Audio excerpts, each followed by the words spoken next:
कि हमारे इस देश के बहुजन समाज के लोग, हमारे इस देश की गरीब जनता जो 75 सालों से लगातार ये हजारों साल के दर्द झेलने के बाद भी, संविधान होने के बाद भी कष्टों को जो झेल रही है, इन कष्टों को दूर कैसे किया जाए? क्या हमारी माताओं बहनों की इज्जत आबरू, क्या सब्जी गाजर मूल्य जानवरों से बदतर है? क्या आपने कभी सोचा कि हमारे आने वाली नौजवान पीढ़ी, क्या हमारे आने वाली छोटी छोटी नस्लें, क्या आपके ये सबसे ज्यादा पूरे उत्तर प्रदेश में शिक्षा व्यवस्था को चौपट करने के लिए आपने सुना होगा कि इस उत्तर प्रदेश के अंदर 27,000 प्राइमरी विद्यालय बंद करने की ये सरकार ने बोल दिया। यही आपका कानपुर देहात बगल का जिला है जिसमें सबसे ज्यादा 800 से ज्यादा विद्यालय बंद करने के लिए आदेश आ गया। भाई ने पूरे देश के अंदर ये आवाज उठाई तो सरकार को बैकफुट पे और बाबूजी का इस आज के कार्यक्रम में हार्दिक बंदा अभिनंदन करते हुए तथा हमारी इस आज हमारे कानपुर देहात के आजाद समाज पार्टी के जिला प्रभारी सत्येंद्र भाई तथा जो भी हमारे इस घाटमपुर की धरती परम आदरणीय श्री रामशंकर अम्बेडकर जी तथा हमारे प्रधान जी, जो भी इस कार्यक्रम में आए हमारी सभी सम्मानित माताएं बहनें, सम्मानित साथियों, जो आजाद समाज पार्टी कांशीराम की ये मीटिंग रखी गई है, इस मीटिंग का जो उद्देश्य है, आप लोग देख रहे हैं कि पिछले लगभग 12 सालों से बहुजन समाज की जो ताकत थी, सरकार थी, जब चली गई, सरकार जाने के बाद आप लोगों को ये महसूस हुआ होगा कि जब सरकार होती है तो समाज के पास क्या ताकत होती है, और जब सरकार नहीं होती तो समाज की ताकत कैसे छिन जाती है। क्योंकि भारत देश लोकतांत्रिक देश है, बाबा साहब डॉक्टर भीमराव अंबेडकर ने इस राजतांत्रिक व्यवस्था को अपनी कलम की ताकत से इस देश में संविधान लिखकर गैर बराबरी की विचारधारा को, ऊंच नीच भेदभाव को खत्म करते हुए इस देश में सभी लोगों को समान अवसर की अवसर देते हुए आप लोगों को यहाँ तक आने के लिए जो आपको सहूलियतें हुई, मदद हुई, तो ये सिर्फ और सिर्फ संविधान की बदौलत हुआ है। वो आपके वोट से तय होती है। इस देश को चलाने के लिए कोई राजा पैदा नहीं होता, उस राजा को बनाने के लिए आप लोग एक एक वोट के प्रयोग से, जब देश के अंदर चुनाव होते हैं तो आप लोग तय करते हैं कि हमारे क्षेत्र से जनप्रतिनिधि चुन के कौन जाएगा। वही जनप्रतिनिधि विधानसभा और संसद के अंदर जाकर आपके भाग्यों का, आपके नीति निर्देशकों का,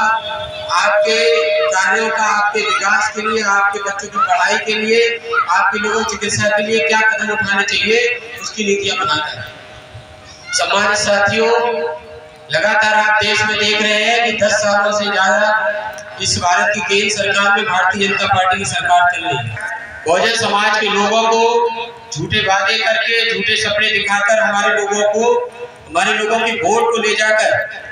जिस तरीके से देश के अंदर पूंजीपतियों की सरकार, पूंजीपतियों की मदद करना, धन्ना सेठों और गुंडा माफियाओं की सरकार को बना के रखती है। जब हम लोग देख रहे हैं कि पूरे देश में जब कोई भी व्यक्ति हमारे इस दबे कुचले समाज की आवाज को उठाने के लिए तैयार नहीं था, तो आपने देखा होगा कि आपके बीच एक हमारे सहारनपुर से निकले हुए भाई एडवोकेट चंद्रशेखर आजाद जी ने जो समाज को रोकते फिरते देखा तो उनसे सहन नहीं हुआ,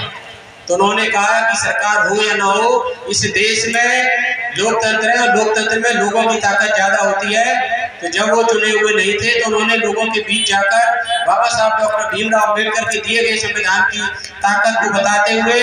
पढ़े लिखे लोगों से जोड़ते हुए हमारे जो समाज के नौजवान हैं उनकी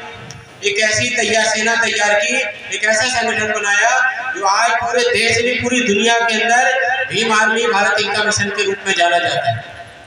इस भीम आर्मी भारत एकता मिशन संगठन के आधार पर पूरे देश में जुल्म जाति अत्याचार हो रहे थे। जब शासन प्रशासन के लोग जब उस बात को नहीं सुनते थे तो हमारे नौजवानों का एक ऐसा संगठन कि जहां पर भी जुल्म जाति अत्याचार हुआ, आपने देखा पहले लोग सरकारों में होते थे, विधायक सांसद ही अपनी बात को कह पाते थे, लेकिन भाई ने बाबा साहब संविधान देकर गए, उसी संवैधानिक आधार पर उसी शिक्षा का प्रयोग करते हुए अधिकारियों की आंख से आंख मिलाकर जुल्म जाति के खिलाफ कि आप जुल्म जाति नहीं कर सकते, संविधान ये कतई इजाजत नहीं देता। एक ऐसा संगठन जो बहन बेटियों के साथ अत्याचार हो, चाहे बड़े बुजुर्गों के अपमान का मामला हो, चाहे हमारे रोजगार का मामला हो, चाहे गरीब किसानों का मामला हो,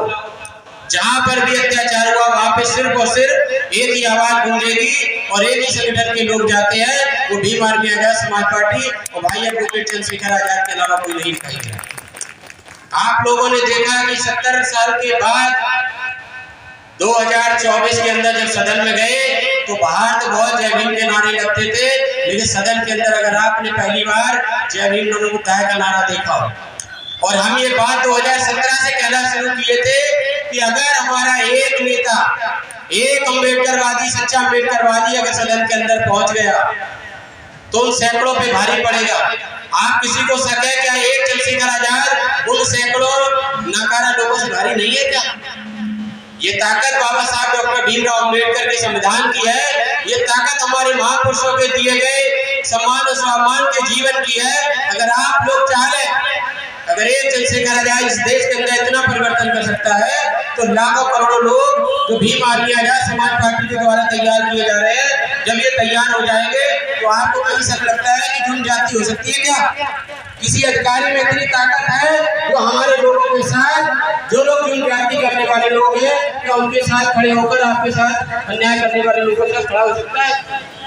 आप लोगों को ये ताकत आजाद समाज पार्टी भीम आर्मी के लोगों को देनी होगी और एक गांव से, एक घर से एक कार्यकर्ता निकालते हुए इस मिशन मूवमेंट को, उन सभी महापुरुषों की विचारधारा को आजाद समाज पार्टी के एक कार्यकर्ता के रूप में बनकर पूरे देश के अंदर भाई एडवोकेट चंद्रशेखर आजाद जी के नेतृत्व में खड़ा करना पड़ेगा। जो काम कि अगर आपको लग रहा हो ये काम नामुमकिन है तो नामुमकिन को भी मुमकिन बना दिया। आपने देखा कि पूरे देश के अंदर जब देश का 10 साल का प्रधानमंत्री जो पूरे दुनिया में सारी भारत की पूरी मीडिया को खरीद कर लाखों करोड़ों के विज्ञापन चलाने के बाद जब वो अपनी तीसरी बार लोकसभा क्षेत्र में चुनाव लड़ने के लिए गए तो वो भी 4 राउंड के चुनाव को हार गए। लेकिन भाई एडवोकेट चंद्रशेखर आजाद जी अपने संघर्ष की बदौलत वहां की जनता में जो उन्होंने पूरे देश से जो भरोसा हासिल किया था, उसी भरोसा को कायम करते हुए पहले राउंड से लेकर आखिरी राउंड तक उन सारे मनवादी पार्टियों के जो लोग नकली बाबा साहब के संविधान की बात कर रहे थे, जो लोग देश के बहुजन समाज को सबका साथ सबका विकास के झूठे दावे कर रहे थे, उन लोगों को नकारते हुए पूरे सारी पार्टियों की जमानत जब्त कराते हुए भाई ने 1.5 लाख से ज्यादा मतों से, प्रधानमंत्री से ज्यादा वोटों से जीत कर नगीना से जीत के संसद पहुंचे। तो जिस दिन पहुंचे तो आप सब लोगों के बारे में उनकी एक ही चिंता है कि हमारे इस देश के बहुजन समाज के लोग, हमारे इस देश की गरीब जनता जो 75 सालों से लगातार ये हजारों साल के दर्द झेलने के बाद भी, संविधान होने के बाद भी कष्टों को जो झेल रही है, इन कष्टों को दूर कैसे किया जाए? क्या हमारी माताओं बहनों की इज्जत आबरू क्या सब्जी गाजर मूल्य जानवरों से भी बदतर है? क्या आपने कभी सोचा कि हमारे आने वाली नौजवान पीढ़ी, क्या हमारे आने वाली छोटी छोटी नस्लें, क्या आपके सबसे ज्यादा पूरे उत्तर प्रदेश में शिक्षा व्यवस्था को चौपट करने के लिए आपने सुना होगा कि इस उत्तर प्रदेश के अंदर 27,000 प्राइमरी विद्यालय बंद करने के लिए सरकार ने बोल दिया। यही आपका कानपुर देहात बगल का जिला है जिसमें सबसे ज्यादा 800 से ज्यादा विद्यालय बंद करने के लिए आदेश आ गया। भाई ने पूरे देश के अंदर ये आवाज उठाई तो सरकार को बैकफुट पे जाना पड़ा। आपने देखा होगा पिछले महीने से देश के गृह मंत्री के द्वारा